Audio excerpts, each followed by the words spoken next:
আসসালামু আলাইকুম, welcome back to my YouTube channel DBS dream channel. সবাইকে অনেক অনেক স্বাগতম। যারা সাবস্ক্রাইবার করেছেন তাদেরকে অনেক অনেক ধন্যবাদ। তো গুড মর্নিং সবাইকে জানাচ্ছি। সকালবেলা সকালে ঘুম থেকে উঠে যে বিড়ালকে আদর করে দিলাম। আমার ছেলেরা পড়তে বসেছে টিচার রেখে, আর এর জন্য যেহেতু স্কুল শুরু হয়ে গেছে তো বাবুদেরকে পড়ার জন্য রেডি করে দিলাম। এখন এক ঘরে টিচার আসছে, তো আমার তো ব্রেকফাস্ট হয়ে গেছে। এখন আমি তো একে হচ্ছে যে একটু ঘুমাচ্ছে, বিছানা গুছাবো, তো দেখছি বিছানাতে ঘুমিয়ে আছে, এর জন্য বিছানা গুছাতে পারলাম না, রান্নার কাজে চলে গেলাম। তো এখানে যে মাছ নিয়ে এসেছে, জিওল মাছ, তো এটা পরিষ্কার করতে হয়। তো এখানে লেবু আর লবণ দিয়ে একে রেখে দিয়েছি। তাজা মাছ কেটে নিয়ে আসছে, কিন্তু পরিষ্কার করতে হবে। তো এটা কিছুক্ষণ রেখে দিব। তারপরে ইলিশ মাছ নিয়ে আসছে, ইলিশ মাছ আজকে রান্না করব। আজকের মেনু হচ্ছে ইলিশ মাছ আর সবজি। তো ইলিশ মাছটা হচ্ছে যে আমি সর্ষে বাটা দিয়ে রান্না করবো। তো ভিডিও করতে লেগে দেখছি যে ভিডিওটা লম্বা হয়ে গেছে। তো দয়া করে একটু ধৈর্য সহকারে দেখবেন। মানে ক্যামেরাটা উল্টে গেছিলো, বুঝতে পারিনি। তো আজকে নতুন একটা ব্লগ, আশা করছি আপনাদের সকলের ভালো লাগবে।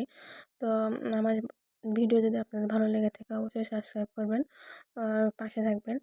তো আজকে মাছটা আমি এখন ভিজে রেখেছি, পরিষ্কার করে নেব। করার পরে যে সর্ষে বাটা করেছি, সাদা সর্ষে দিয়ে আজকে আমি রান্না করব। পেঁয়াজ কুচি, কাঁচামরিচ, সেরকম কোনো মশলা দিব না। ইলিশ মাছে তো তেমন কোনো মশলা দিলে খুব একটা ভালো লাগবে না। তো আমি মশলা, সরিষা বাটা সব কিছু, পেঁয়াজ ভুনা দিয়ে মশলা, সরিষা দিয়ে মশলাটা কষাচ্ছি। এটা যখন কষানো হয়ে যাবে বা এটা যখন ভুনা হয়ে আসবে, তখন আমি মাছটা দিয়ে দিব। এরপরে মাছটা এই যে আমি দিয়ে দিয়েছি, দিয়ে আমার তো রান্না হয়ে গেছে। একটু ঝোলটা কমালেই হয়ে যাবে। তারপর এটা যে দুপুরের লাঞ্চের জন্য এটা করা হয়েছে। এছাড়াও আমি হচ্ছে শীতের সবজি রান্না করব। এখনই সবজি খাওয়ার সময়, শীতের সময় যদি সবজি না খাওয়াই তাহলে কবে খাবো? শীতে তো সবজি আলাদা, যত গরমের সময় আসলে অন্যরকম লাগে, শীতের সময় অনেক ভালো লাগে টাটকা টাটকা সব কিছু সবজি। তো আমি মিশানো সবজি, আমি যখনই সবজি রান্না করি মিশানো করি ৩-৪ রকম সবজি দিয়ে। এখানে আছে ফুলকপি, মিষ্টি কুমড়া, তারপরে হচ্ছে যে নতুন আলু, আর আরেকটা কী দিয়েছি, পেঁপে দিয়েছি। দিয়ে আমি আজকে এটা করেছি। তারপরে তো আমাদের খাবার-দাবার হয়ে গেছে। দিয়ে এখানে তো আব্বু হচ্ছে, আমার বাবা হচ্ছে যে বাদাম নিয়ে আসছে। তো সবাই মিলে বাদাম খাচ্ছি। তো এখানেও দেখি ক্যামেরাটা উল্টে গেছে। তারপরে বাদাম টাদাম খেয়ে বিকেলবেলা বাবুদেরকে বলছি যে পাস্তা রান্না করে দিয়েছি ওদেরকে আমি। তো ওরা বলছে তোমরা পাস্তা খাও, যেহেতু আজকে হচ্ছে যে কোচিং নাই ওর জন্য। তো ছোট্ট একটা মিনি ব্লগ, আশা করছি আপনাদের সকলের অনেক ভালো লাগবে। তো প্লিজ আমার ভিডিওটা আপনারা সবাই দেখবেন। তো পাস্তাটা খাওয়ার পরে হচ্ছে যে আরও কিছু রাত্রের জন্য কিছু রান্নাবান্না করে, কেমন যে, কারণ আজকে হচ্ছে দুপুরে শুধু ইলিশ মাছ আর সবজি দিয়ে খাওয়া হয়েছে, রাত্রের জন্য আইটেম করতে হবে। তো রাত্রে কী খাবো সেটা পাস্তা খাচ্ছিলাম আর মনে মনে ভাবছিলাম। তো রাত্রেবেলা বিরিয়ানি রান্না করবো। তারপরে সন্ধ্যার টাইমে হচ্ছে যে টি টাইম, সেহেতু চা তো খাওয়া হবে। চার পাশাপাশি চা আমাদের অলরেডি খাওয়া হয়ে গেছে। তারপর হচ্ছে স্যুপও খাবো। তো আমি আবার বাসায় একটু স্যুপ রান্না করে দিলাম বাচ্চাদেরকে। আর হচ্ছে টিচার আসছিলো ওই জন্য বাসায় টিচারও পড়ায়, ওকে হচ্ছে পাস্তা দিলাম আর তো স্যুপ দিব। তো পাস্তাটা অলরেডি সবাই খাচ্ছে, আমরাও খাচ্ছি, টিচারকে দিয়েছি। আর এই যে স্যুপ রান্না করছি, বাবুরা পড়া হয়ে গেলে স্যুপটা খাবে।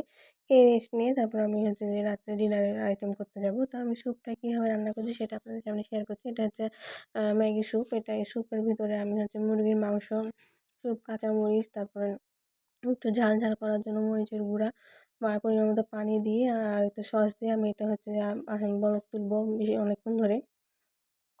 10-15 মিনিট ধরে তো এটা রান্না করবো আমি, যেহেতু মাংস দেওয়া হয়েছে। আর তারপরে এর ভিতরে আমি একটু কর্নফ্লাওয়ার, ডিম হচ্ছে যে একসাথে ফেটিয়ে দিয়ে দিচ্ছি। ডিমটা হচ্ছে আম দিলে হচ্ছে যে দেখতে অনেক সুন্দর লাগে, রেস্টুরেন্টের মতো লাগে।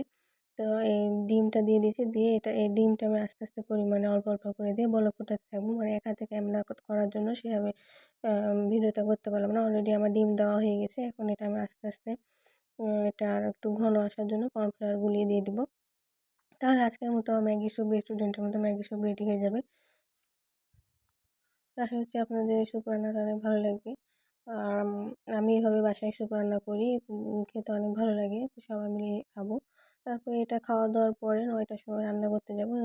কারণ হচ্ছে যে আজকে মানে ছুটির দিন হলে বাচ্চাদেরকে নিত্য নতুন আইটেম রান্না করে খাওয়ানো হয়। আর স্কুল কোচিং এগুলো থাকলে সময় পায় না বাচ্চারা, শুধু বাইরে বেশিরভাগ সময় বাইরে থাকে।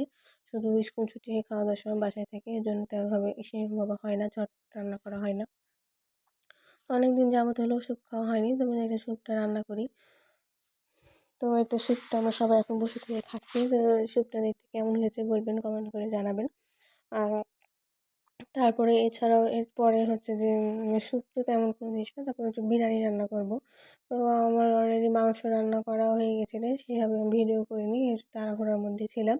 বিরিয়ানির মাংস রান্না করে এই যে আমি রাইস কুকারে সব চাল ভুনে বিরিয়ানির যাবতীয় মশলা দিয়ে আমি এখন রাইস কুকারে বিরিয়ানিটা চালিয়ে দেবো অল্প পরিমাণে, যেহেতু রাত্রেবেলা সবাই আমরা নিজেরাই খাবো এই জন্য। তো আজকের মতো এই পর্যন্ত। আল্লাহ হাফেজ, সবাই ভালো থাকবেন, সুস্থ থাকবেন, আসসালামু আলাইকুম।